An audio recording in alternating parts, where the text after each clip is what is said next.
Welcome to the Dank Squad Volume 2. We've only ever fought burglars and drug dealers. Pretty easy stuff. But can we actually take on a big supervillain? Maddie asked. Alice and I worked out a game plan. She's fought people like this before, I replied. A muffled humph came from Alice's helmet. A plan is way different than live action. I still can't lift much, or very far, Maddie said with a sigh.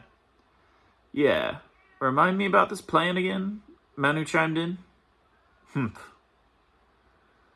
It's simple, I began. I'll get in front of King Shark and distract him. He can't hurt me anyway. Manu, you'll attack up close after observing steel or diamond from your necklace to hit hard. Alice will take a position on a nearby rooftop. If she charges her electro rifle, it should stun him long enough for you, Manu, to bend some bars and trap him. Maddie, your job is to help people evacuate and keep anything King Shark tries to steal out of his reach. Hey, bro, I can take that shark down and tie him up myself, Manu said confidently. You guys are so stressful. I can't deal with this arguing, Maddie groaned. Love you, honey, I said as we arrived on the scene. The blaring bank alarms had attracted a crowd, despite the police trying to keep people back. The bank's front door was smashed in. Alice quickly climbed to a rooftop across from the entrance, while Maddie began levitating the barricades to disperse the crowd. At first, the cops mistook her for an accomplice, but they changed their tune when they recognized her lifeguard tank top and saw her clearing the area. Manu and I rushed past the police lines, ignoring their calls to stop. I mean, when do heroes ever back away from danger? Manu absorbed the diamond bead from his necklace, just as King Shark barreled out of the bank. 2 duffel bags of cash in one massive fist. As if on cue, King Shark slammed a punch into Manu's gut, sending him flying into a police car, which crumpled under his weight. Move out of the way, King Shark is done, the monstrous fish declared. Move out of the way, please, I sassed back.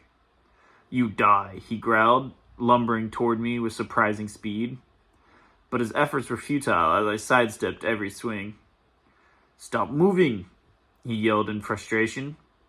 I'll be honest with you, big guy. I can't, even if I wanted to. So why don't you tell me why you're robbing this bank?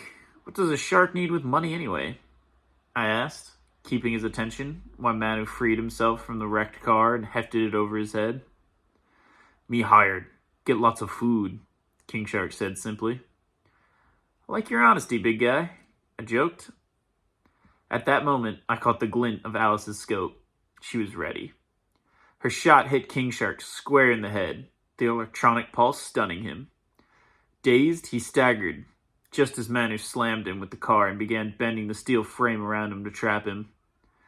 The plan was going perfectly. Until it wasn't. The stun wore off too quickly, and King Shark snapped out of it. With one arm free, he grabbed Manu and hurled him towards Alice's rooftop. I couldn't tell if she dodged it, but Manu would probably be fine. Meanwhile, King Shark lost interest in me and turned his rage towards the screaming crowd. Maddie, ever the saint, placed herself between the villain and the evacuating civilians.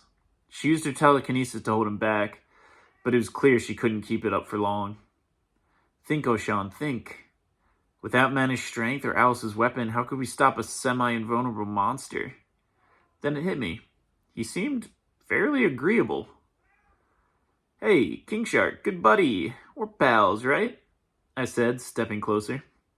We no pals, he growled. I like to think we are. You said you were getting paid in food, right? Yeah, me want food. Lots of food. My man, this is Hawaii. Home to some of the best food in the world. How about a pig roast or two at a luau? We'll feed you all day long as much as you can eat. You just have to give the money back and go with the nice police officers afterward.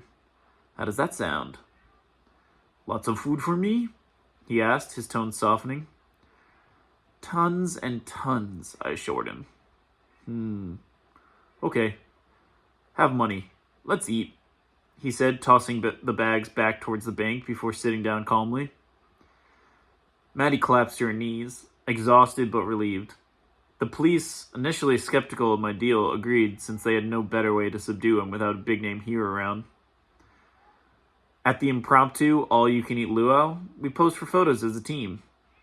A group of teenagers with their phones out asked our names, and when we couldn't come up with hero aliases, they promised the internet would do it for us. It seems the Dank Squad is officially a hero team now. Hope you guys enjoyed. Like and subscribe, and I'll see you next time.